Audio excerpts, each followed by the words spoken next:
ถ้าผมพูดถึงเซนเซย่าในยุคนี้เนี่ยคุณอาจจะจำได้แค่หนังห่วยๆเรื่องหนึ่งที่ทำมาจากการ์ตูนเก่าๆแต่ถ้าย้อนกลับไปในช่วงปีที่มันฉายอนิเมะลงทีวีมันจะกลายไปเป็นภาพจำของเหล่าลุงๆทั้งหลายที่ครั้งหนึ่งเคยรวบรวมพลังคอสโมปล่อยมัดดาวตกใส่เพื่อนที่โรงเรียนกันเนื่องจากเซนเซย่าในยุคนั้นเนี่ยคือหนึ่งในเสาหลักของสำนักพิมพ์โชเนนจัมป์ที่ได้รับความนิยมอย่างถล่มทลายจนมีภาคต่อและภาคแยกยาวออกมาเป็นหางว่าว และก็ไม่ใช่แค่บ้านเราครับ แต่เซนเซียเองก็ยังได้ออกฉายไปทั่วมุมโลก รวมไปถึงในฝั่งอเมริกาเองก็ด้วย แต่ก่อนที่เซนเซียเนี่ยจะได้ไปฉายในอเมริกาแบบจริงๆจังๆนั้น มันก็เคยมีความพยายามที่จะดัดแปลงเซนเซียให้กลายเป็นฉบับคนแสดงอย่าง Power Ranger เหมือนกันครับ แต่สุดท้ายมันก็ไปไม่รอด แล้วก็กลายไปเป็นโปรเจกต์ที่ถูกพับเก็บเข้าหีบและหายไปจากสารระบบตลอดกาล และวันนี้แหละครับที่เราจะมาดูกัน และก่อนที่จะไปดูกัน ผมก็คงต้องขออธิบายก่อนว่าเซนเซย่ามันคืออะไร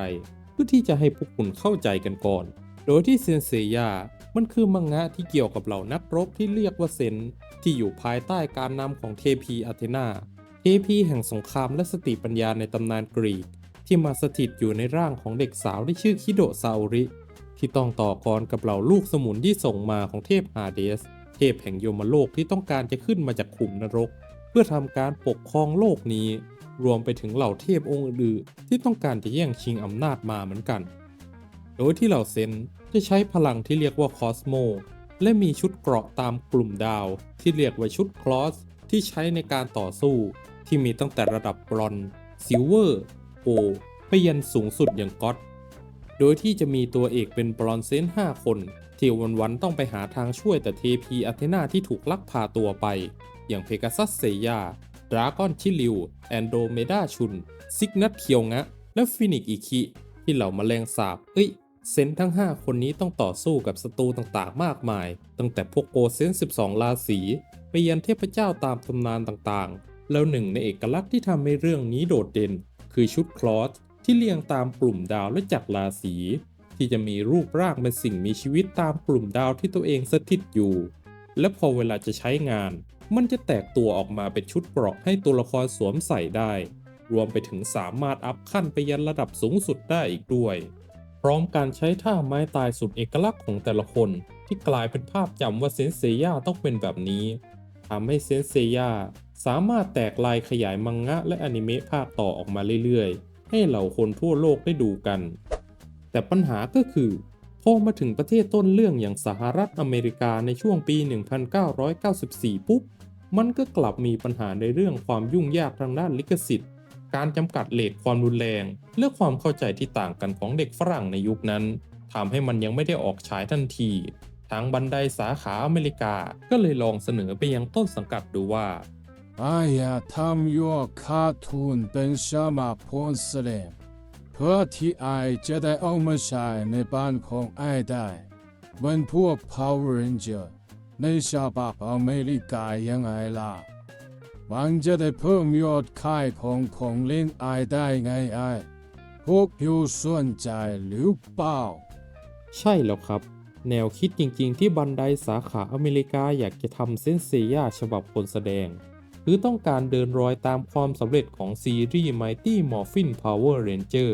ที่ดัดแปลงมาจากขบวนการเซนไตอย่างจูเรนเจอร์ที่กำลังดังอยู่ในตอนนั้นและนำมันมาใช้เพื่อกระตุ้นยอดขายการสั่งซื้อสินค้าและของเล่นให้มีเพิ่มมากขึ้นทั้งบันไดสาขาอเมริกาเองก็เลยทำการจ้างทีมงานมารีแบรนดิ้งเซนเซียใหม่และสร้างซีรีส์ฉบับคนแสดงขึ้นมาเป็นตอนไพลอต เพื่อที่จะนำไปเสนอทางต้นสังกัดในชื่อ Star Storm โดยที่เริ่มเรื่องมาก็เปิดให้เห็นถึงเมืองล้างในปี 2012 กับลุงคนดำใส่ฮู้ดคนหนึ่งกำลังนั่งเล่าเรื่องเล่ารอบกองไฟ ถึงเจ้าหญิงคนหนึ่งที่ถูกขังอยู่ในปราสาท เนื่องจากนางได้ทำการก่อกบฏต่อพี่ชายตัวเอง ที่ทำการจับมนุษย์มาเป็นทาสในอาณาจักรแอตแลนติสโบราณ ก่อนที่ภาพจะฉายไปให้เห็นถึงเหล่านักรบทั้งห้าที่สงสัยว่าลุงแกกำลังเล่าเรื่องอะไรอยู่นี่เซนเซียนะเฮ้ยไม่ใช่ซูเปอร์มาริโอก่อนที่ลุงแกจะเฉลยตัวเองออกมาว่าเขาไม่ใช่พ่อบ้านตระกูลคิโดะไม่ใช่ประธานบริษัทแต่เป็นออมมิครอน องครักษ์ของเจ้าหญิงคารีนาที่ถูกจับตัวอยู่และเป็นคนเรียกผู้ถูกเลือกทั้ง5คนมาที่นี่เพื่อทำการช่วยเจ้าหญิงออกมาโดยที่นักรบทั้ง5จะต้องใช้พลังจากชุดเกราะในตำนานที่ผู้กล้าหาญเท่านั้นจะได้สวมใส่ที่ชุดเกราะจะใช้พลังของดวงดาวมอบมาให้แก่ผู้สวมใส่และใช้มันในการต่อสู้โดยที่นักรบทั้ง5จะมีเซนทอรัสผู้ใช้พลังแห่งไฟโอเมก้าผู้ใช้พลังของดวงตาแห่งมังกรอิเล็กตราผู้ใช้พลังของโซ่ตรวนแห่งอิเล็กตราไททันผู้ใช้พลังวงแหวนน้ำแข็งแห่งดาวไททันและทราวิสสก็อตเซนิสผู้ใช้พลังแสงแห่งเซนิสและเมื่อรวมพลังของทั้ง5คนพวกเขาจะถูกเรียกในนามของ Star Storm ก่อนที่ภาพจะตัดมาที่ปราสาทที่เจ้าหญิงถูกจับตัวไว้โดยที่นักรบทั้ง5จะบุกเข้ามาเพื่อช่วยตัวเจ้าหญิงที่ต้องฝ่ากองทัพอีกี้หน้ากากหัวกะโหลกที่ปล่อยแสงได้แต่พลังไม้ช็อตยุงหรือจะสู้พลังชุดเกราะลาซาดาพระเอกทั้ง5ก็ทำการยิงไฟฟ้าสวนกลับและฝ่าพวกกิกี้ไปเพื่อช่วยเจ้าหญิงที่ถูกมัดไว้และหลังจากยิงพลังไฟฟ้าใส่กิกี้มาสักพักจนเกือบจะถึงตัวเจ้าหญิงท้องฟ้าก็เกิดการวิปริตแปรปรวนทันใดก่อนที่บอสประจำด่านจะจุติลงมา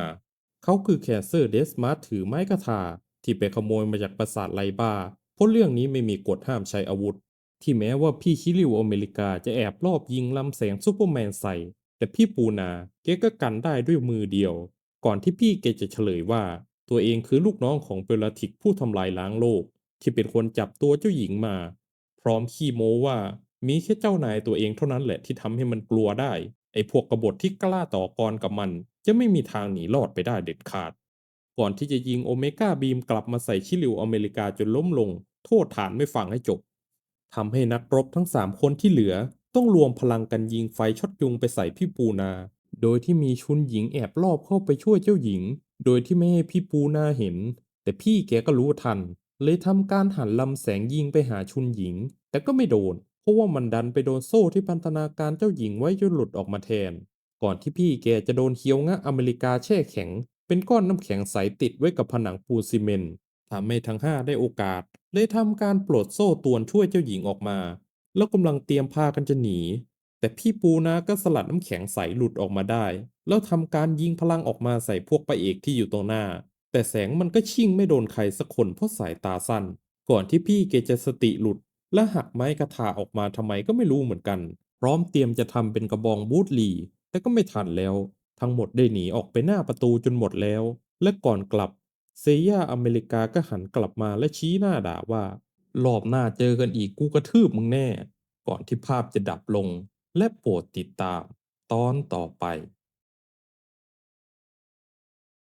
ที่เออ หลังจากตอนถ่ายทำตอนไพลอตเสร็จแล้ว ทางอเมริกาก็กลับไปเสนอทางต้นสังกัดและอาจารย์คุรุมาดะคนเขียน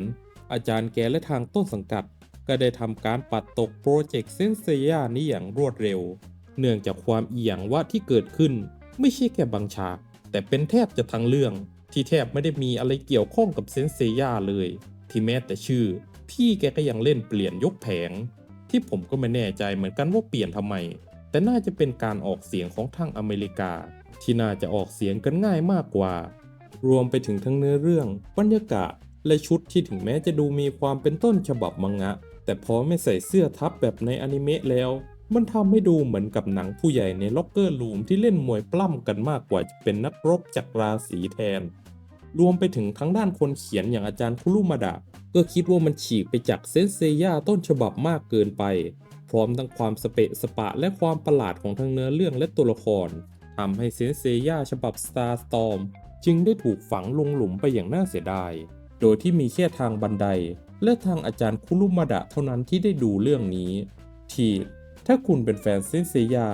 ผมเองก็ไม่แน่ใจเหมือนกันว่าคุณควรเสียใจหรือคุณควรดีใจดีที่มันไม่ได้ฉายแต่ในเวลาต่อมา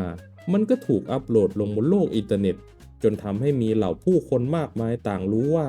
มันเคยมีเซนเซียฉบับคนแสดงที่ถูกยกเลิกไปอยู่จริง